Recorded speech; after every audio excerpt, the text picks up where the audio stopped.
साथियों हमारे साथ गौरव यादव के फादर और उनकी मदर बनी हुई है और ये माता जी बहुत ही सौभाग्यशाली है जो ऐसे पुत्र को जन्म दिया और आज इनके द्वारा हम भी यहाँ पहुँचे हैं, तो हम इनसे कुछ पूछना चाहेंगे। नमस्कार जी। नमस्ते। सबसे पहले ये बताओ कि आपके बच्चे का व्यवहार आपके साथ कैसा रहा बचपन से लेके अब तक, क्योंकि माँ को सबसे बेहतर पता होता है अपनी औलाद के बारे में। जी मैं तो खुद बोलती हूँ कि मेरे बच्चे का व्यवहार बहुत ही अच्छा है। देखो ऐसे एक तो क्या होता है कि हर मदर बोलने में बोल देती है, लेकिन मैं बार बार बोलूँगी कि दो भाई है उनमें भी डिफरेंस है। रियली ही इसका बहुत शांत स्वभाव है और तकरीबन ये मतलब वो बता गए, भैया लोग बता रहे थे कि हमने 5 मिनट में समझ लिया कि अपनी मदर पे है, तो उसका यही है, ऐसे ही हमेशा मुस्कुराता रहता है, बहुत खुश रहता है। क्या आपने कभी सोचा था कि मेरा बेटा इस आईएएस परीक्षा में जाएगा? बिल्कुल बिल्कुल बिल्कुल।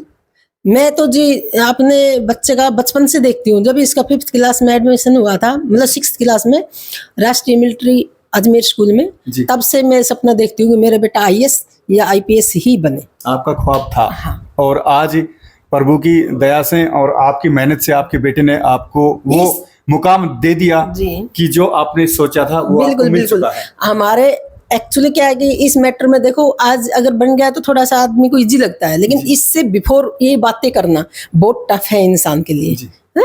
तो मेरे हस्बैंड भी बोलते थे कि अगर बच्चा सीडीएस में जाना चाह रहा है और जो भी जॉब मिलता है यार अच्छा है, मिले तो सही भाई, कैसा मिले, क्योंकि आज जमाने में देखो सर्विस है कहाँ, है नहीं। तो लेकिन मैं बोलती थी नहीं, मेरे को चाहिए तो यही चाहिए। हाँ। और आज आपको मिल चुका है। तो इससे पहले बेटे ने 8 SSB दिया सीडीएस में, तो जब भी मेरे से जाता था मम्मा आशीर्वाद दो, बेटा आशीर्वाद है, घूम फिर के आ जाना, लेकिन आ जाना क्योंकि तेरे को तो आईएएस बनना है, तो तू सीडीएस में क्यों। और माता पिता का आशीर्वाद तो बच्चे के साथ हमेशा रहता है। मेरे हस्बैंड बोलते थे तू एक कैसी मदर है जो एक जॉब में जा रहा है उसके लिए तो कह रही कि वापस आ जाना। हाँ तू बोलती है नहीं होगा, नहीं मैं बोलती थी, बेटा भी बोलता था मम्मा बोल दो ना हो जाएगा। भाई मुझे नहीं चाहिए, मेरी आत्मा नहीं मांग रही है। हाँ। मैं तेरे को आईएएस या आईपीएस देखना चाहती हूँ। हाँ, इसलिए बोल रही हूँ आपको। हाँ बोलती थी मैं। और जब बच्चा वहां पे जाके कॉन्फ्रेंस आउट होता था तभी इसके फादर तुरंत मेरे को बोलते थे लो तेरी बाणी पूरी हो गई है। ठीक है। तो मैं एक और पूछना चाहेंगे, आप कहाँ तक शिक्षा आपने ग्रहण की है और आप क्या करते हैं? अच्छा, मैं जी एक्चुअली मैट्रिक पास किया तब मेरा शादी हो गया था जी। उसके बाद मेरे हस्बैंड आर्मी में ज्वाइन किया मेरी शादी के बाद।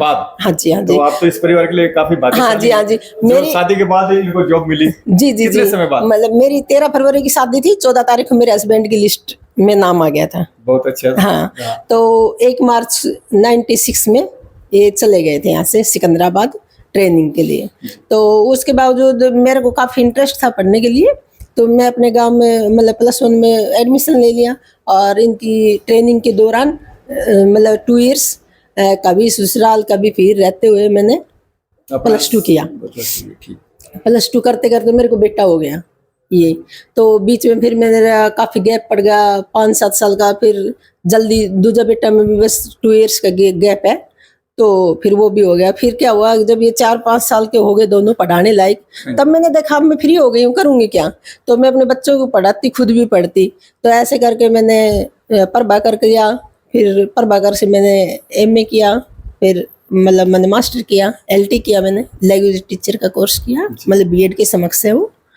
ऐसा मैंने अपनी शादी के बाद बच्चों को पढ़ाते हुए अपनी पूरी एजुकेशन को मैंने बढ़ाया। Thank you ma'am. अभी उनके फादर से बात करते हैं। नमस्कार सर। नमस्कार सर, जैसे कि मैडम तो आपके परिवार के लिए एक लक्ष्मी के रूप लेके आई हैं, ये पता है आपको, क्योंकि शादी के बाद नेक्स्ट दिन इनकी ज्वाइनिंग मतलब लिस्ट के अंदर नाम आपका आ गया था। तो आप बताइए तब से लेके अब तक आप पति पत्नी के बीच कैसा अपना मिलनसार रहा, और उस समय जब आप शादी के दूसरे दिन तब आपका नाम आया तो आपको कैसा महसूस हुआ? वो तो सब रिश्तेदार ही बोलते थे भाई तेरे लिए, पापा को बोलते थे भाई यार पहले ये 8 बहनें हैं, तो मेरे ससुर जी ठीक है अच्छा है, यहाँ आती नौकरी से चला गया, फिर बेटे भी हो गए, पापा भी फौज में, दादा भी फौज में, बेटा भी मिलिट्री स्कूल चल गया था। मेरा ये मेरे तक जब हम फौज में देखते हैं अधिकारी की अच्छी पावर रहती है जी, मेरी ये इच्छा रहती है कि मेरे बेटा कभी अफसर बने, मेरी यूनिट में आए, मैं इसको कब सलूट मारूंगा, पर वो मेरे साकार नहीं हो पाया। लास्ट टाइम भी इंटरव्यू बोल रही थी इसकी मम्मी, जाता था तो इंटरव्यू जा रहा है, आने की टिकट भी करा लें, आने की टिकट करा लें।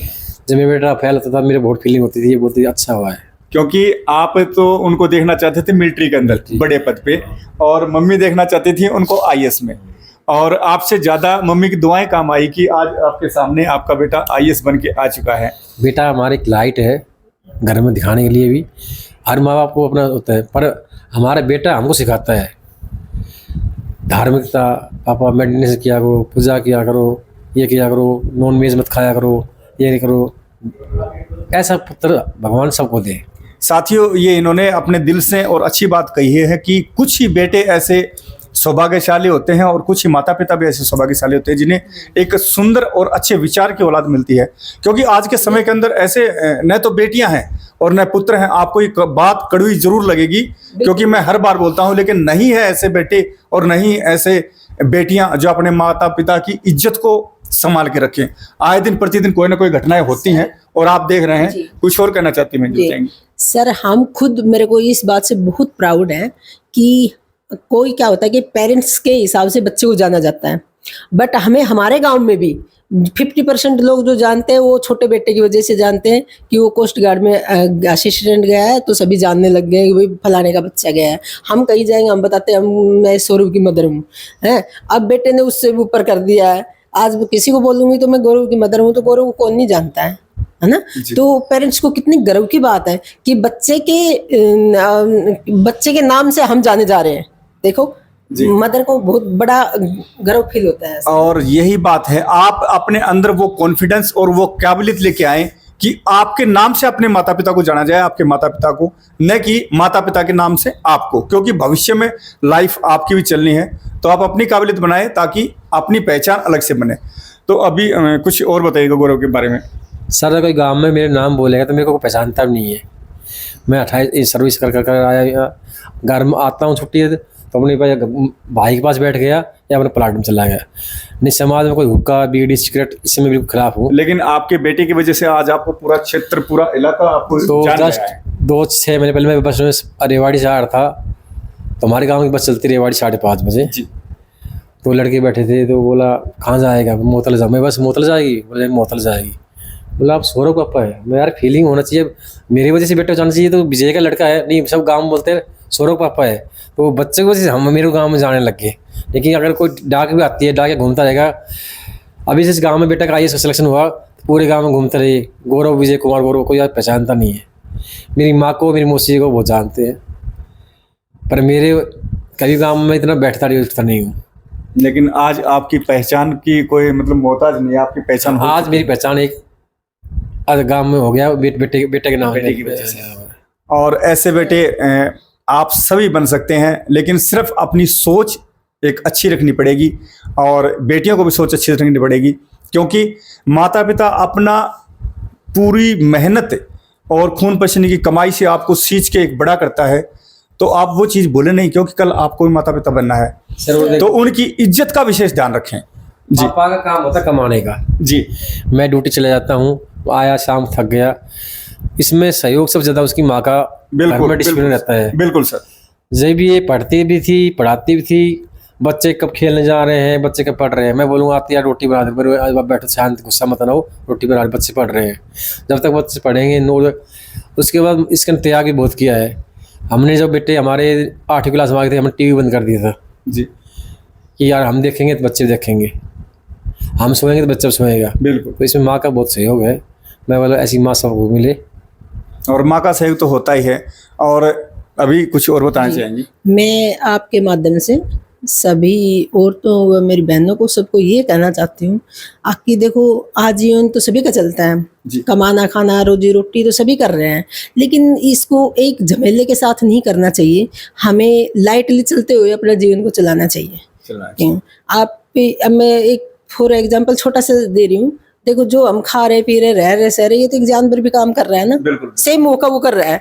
बट हम एक इंसान है, हम लोड लेके करते हैं कि अगर ड्यूटी कर रहे हैं तो हम ड्यूटी कर रहे हैं, हम घर का वर्क कर रहे हैं तो हम काम कर रहे हैं। तो मैं ये कह रही हूँ कि ये तो एक हमारी दिनचर्या है, इसको ईजी से लेके चलो।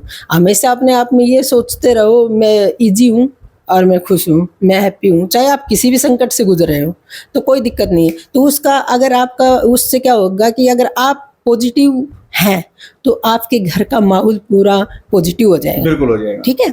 और अगर मदर का पॉजिटिव है तो संतान का पॉजिटिव रहेगा, हस्बैंड का पॉजिटिव रहेगा, और पूरी फैमिली जहाँ पॉजिटिव एनवायरनमेंट मिलेगा वहाँ पे सब बातें पॉजिटिव होती जाएंगी। तो अपने बच्चों के साथ पॉजिटिव माहौल रखें और अच्छा उनको एनवायरनमेंट दे, उनको टाइम टाइम पे अच्छा ही मतलब खाने के लिए आदमी हर रोज़ जैसे ये अपना टाइम टेबल रखे उनका, क्योंकि सबसे पहला है हेल्थ।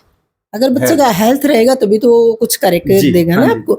तो सबसे ज़्यादा गाइडलाइन मतलब मदर को चाहिए कि वो बच्चे को अच्छा तो खाने के लिए दे और उसको अपने संपर्क में ज़्यादा से ज़्यादा अपना समय दे। ठीक है। और अंदर बाहर की बातें अंदर बाहर ही रहने दे उनको, बच्चों के सामने ऐसा उनका मतलब क्या होता है, जब जिस दिमाग में खाली दिमाग रहेगा जो हम ठूसेंगे हो ही जाएगा उसमें। अब बच्चे का दिमाग अगर खाली है तो उसमें पढ़ रहा है तो जाएगा, अगर उसको फुल पहले ही इधर उधर की बातों से भरा है तो कहाँ जाएगा उसमें।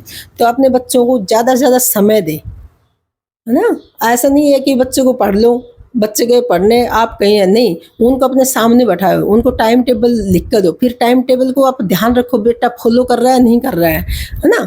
तो बच्चे अगर आपने बचपन से उसमें ढाल दिए ना और उनको इंटरेस्ट बन गया तो वो बच्चे +2 तक आप मदर को मेहनत करने की ज़रूरत है भाई, मेरी सोच में तो यही है। +2 के बाद तो बच्चों को खुद नॉलेज आ जाता है कि हमें क्या करना है क्या नहीं करना है। सिर्फ मदर का काम है कि एक बार बच्चे डगमगाते हैं, मतलब जब 9th क्लास में जाएंगे ना तो एक्चुअली क्या होता है कि बच्चे मतलब डगमगाते हैं, इस उम्र में बच्चों के हार्मोन्स चेंज होते अक्सर हैं। ऐसा होता है। हाँ। तो 9th क्लास से लेकर 12th के बीच में जो 3 इयर्स का मतलब 3 या 4 इयर्स का टर्न लगा इनका लो थोड़ा आप। कंट्रोल किया जाए। तो इस टाइम में क्या होता है कि बच्चा ऑटोमेटिक क्या होता है कि पेरेंट्स को पसंद नहीं करेगा, बाहर रहना दोस्तों को पसंद करेगा, हाँ। आप जो भी कुछ बोलोगे उसको पसंद नहीं करेगा। तो उसमें आपको बहुत सहज भाव रख के और अपने बच्चों को ऐसा मतलब उनको डांटे ना, थोड़ा प्रेम भाव से उसको ऐसा इतना प्रेम दे कि बच्चा आपके पास रहने के लिए ही खुद खुश हो जाए, है ना। आप जितनी ज़बरदस्ती करोगे तो ज़बरदस्ती इतना ही बच्चा दूर जाएगा वो।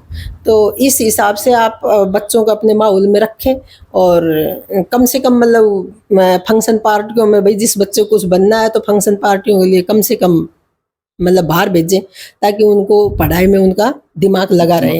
हाँ, तो मैं तो इस माध्यम से यही कहना चाहूँगी कि अपने बच्चों को कामयाब बनाने के लिए एक मदर की बहुत बड़ी भूमिका होती है।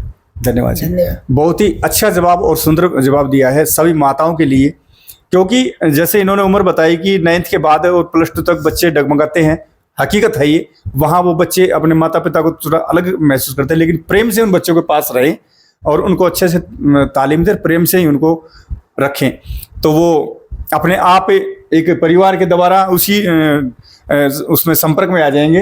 तो दूसरी जो बातें होती हैं उनके अंदर उनका ध्यान नहीं जाएगा। तो साथियों, हमने आज आपको ये इंटरव्यू दिखाया, इससे आपको क्या शिक्षा मिली कमेंट्स बॉक्स में हमें बताना, और इसी प्रकार की खबर देखने के लिए आप हमारे चैनल को सब्सक्राइब कीजिएगा, लाइक कीजिएगा। कुलदीप दया के साथ, जय हरियाणा, जय हरियाणवी।